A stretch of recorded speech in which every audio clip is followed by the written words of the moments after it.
tired, but yeah, I'm pretty awake now. After some breakfast. Just for the first day. They might come later this afternoon or stay for the night.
This is Nicodemus, but he prefers people to call him Professor, Dr. PhD times 2, CEO, and Entrepreneur Level 99 in Old Testament Theology, Nico, because it's still casual like that.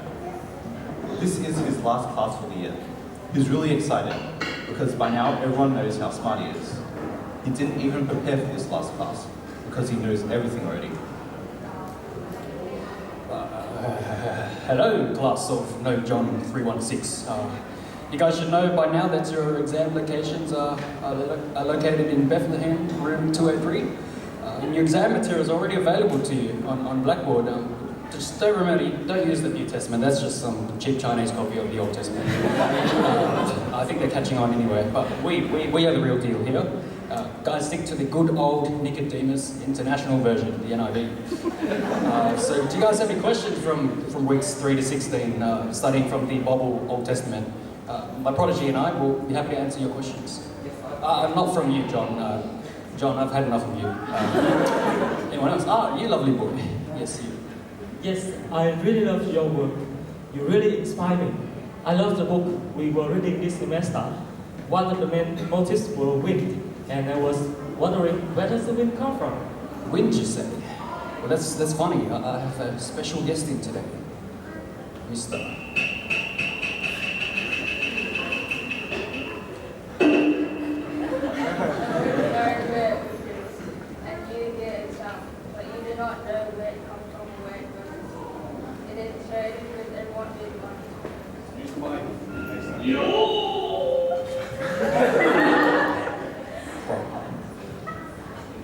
Any other questions?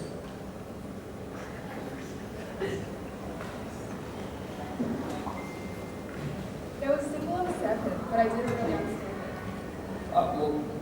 it. Well, that's easy, young child. Back in my old times, people just stopped trusting the Holy One. He sent down these serpents and people died.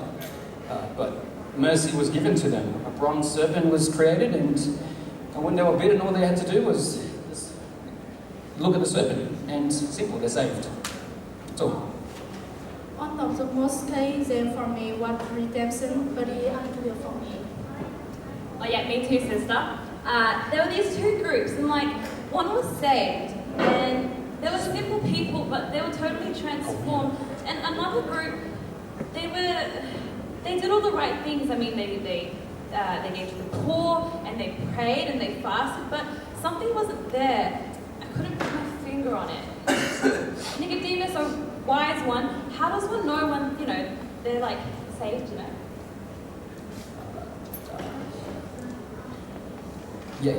Yes, good question. I mean, I think that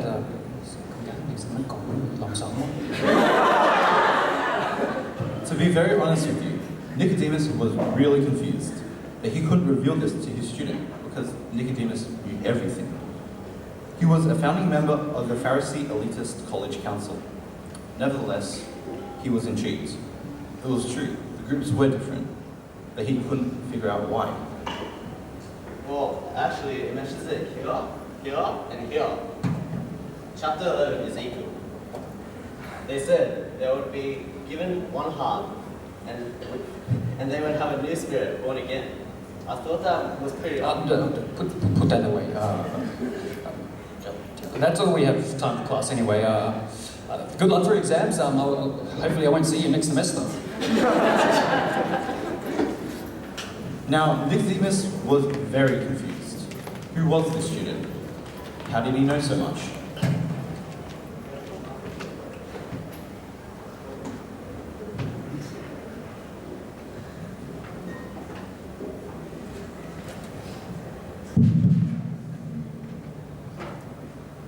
Sorry.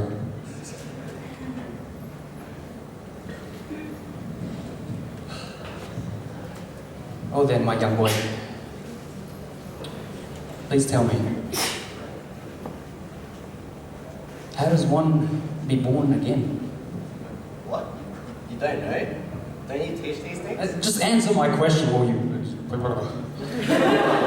How can you enter the second time into your mother's womb? What is born of flesh is flesh. What is born of spirit is spirit.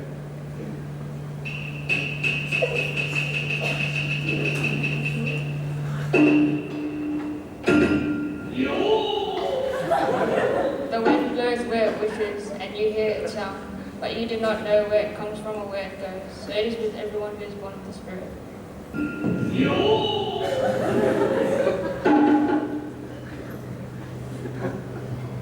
Oh hey, that was actually in the book. When you accept that you have been saved, when you look up to the serpent and you put down your pride, you realize there's nothing you can do. Their faith is saved by them.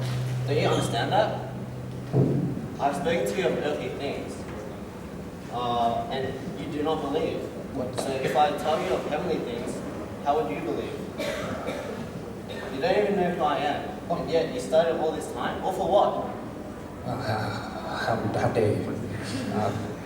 Thank you very much, young man. I'll see you at graduation.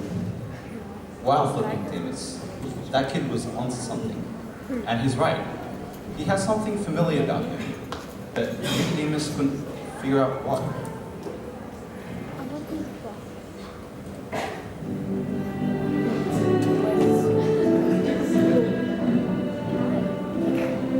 Come forward.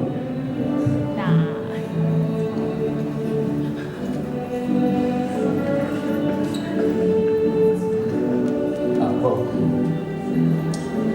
congratulations. Congratulations, class of 33 AD. Very, very well done to you, all of you. It's been a pleasure to be teaching you all of this time. I guess now I will be introducing to you the valedictorian of the class, and to make his address, please everyone give a warm welcome to Jesus Christ of Nazareth. This young man is graduating with level 99 fishing and wood cutting. Please give him another round of applause.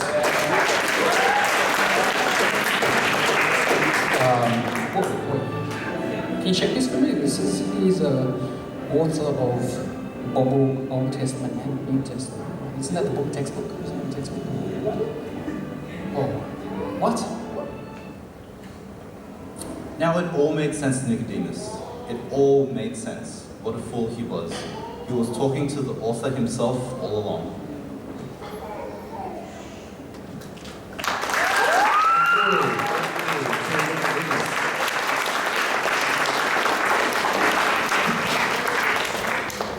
The story is a lot longer than I remember in the Bible. Okay, so head over to the judges for their comments.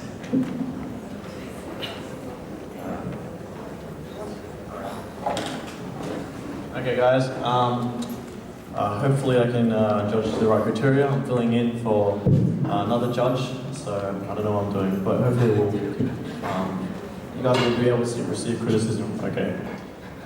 So I thought that was a really good modern take of the Nicodemus account. I really love that you guys. Where are you guys? Can you guys give a round of applause for them again?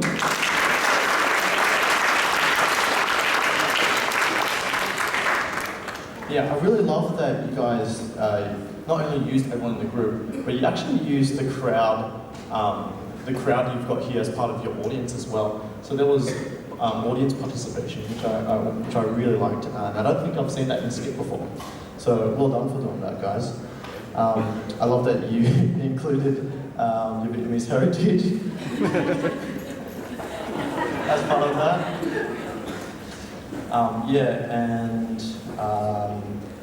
Yeah, solid acting by everybody. Everybody in the group was really consistent and on point and just didn't break character. Just the fact that you guys brought in the Old Testament and linking back Nicodemus' theology back to that. So yeah, really solid, guys.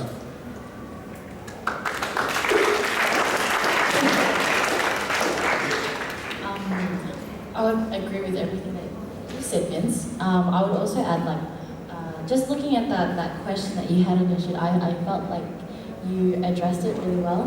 So the question that was asked of the group was what characteristics of Nicodemus. Clearly he's an old guy who has some problems expressing things at times, but I think he gave everyone a really good portrayal of who Nicodemus was, and how we could all learn from him in terms of his attitude and how he took on things when things came up, right? That you didn't expect. Cool. Yeah. So just adding to what Vince and Lee have said, Nicodemus was a nice Pharisee. So he had his Pharisaical side, and he was soft in a way. And I really loved the portrayal of him. I really enjoyed the intricate details of accuracy. So 33 AD was the date of graduation. Does anyone know what happened in 33 AD? Yeah, cool. Even the unit name was really cool as well. Does anyone know the unit name? Bethlehem. No, John 3:16. Oh. Yeah, and the bubble, that was really cool. Yeah. Whoever wrote the skit, I was pretty impressed. It shows a real depth of insight about the nuances of what what was really going on with the characters. So a lot of insight and creativity, and enjoy the sound effects. All right, thank you, judges. Okay, so next group is group 2. Joseph.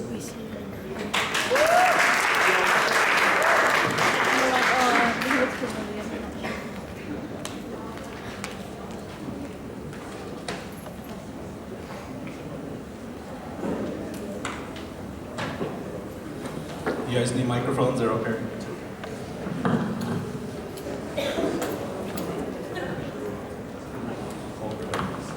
Here's the microphones, guys.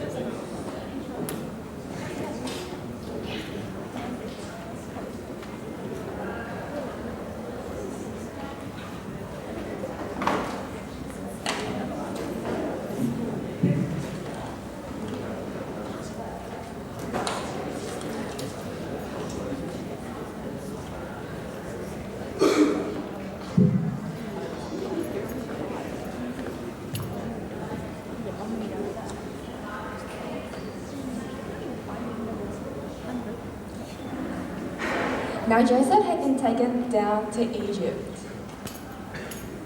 Potiphar, an Egyptian who was one of Pharaoh's officials, bought him from the Ishmaelites.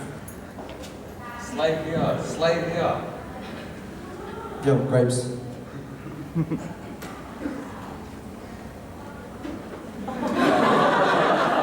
Did you say slave? Yeah. Slave's got funny hair. And so how much are you selling for? $5. $5? $5 for this guy? What can he do? Well, he's a magician. Oh, grapes.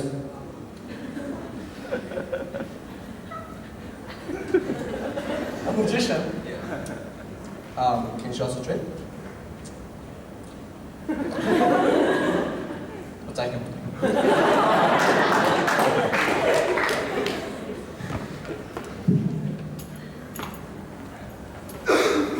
Joseph found favor in Potiphar's eyes and became his attendant.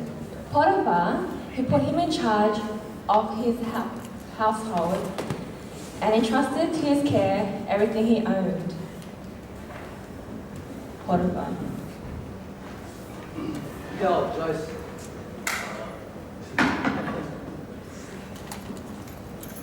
Oh.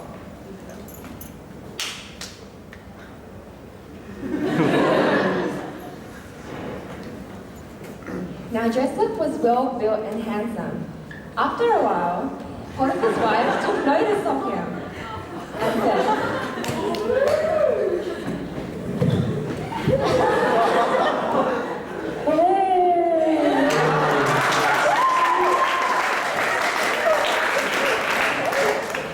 "Come to bed with me."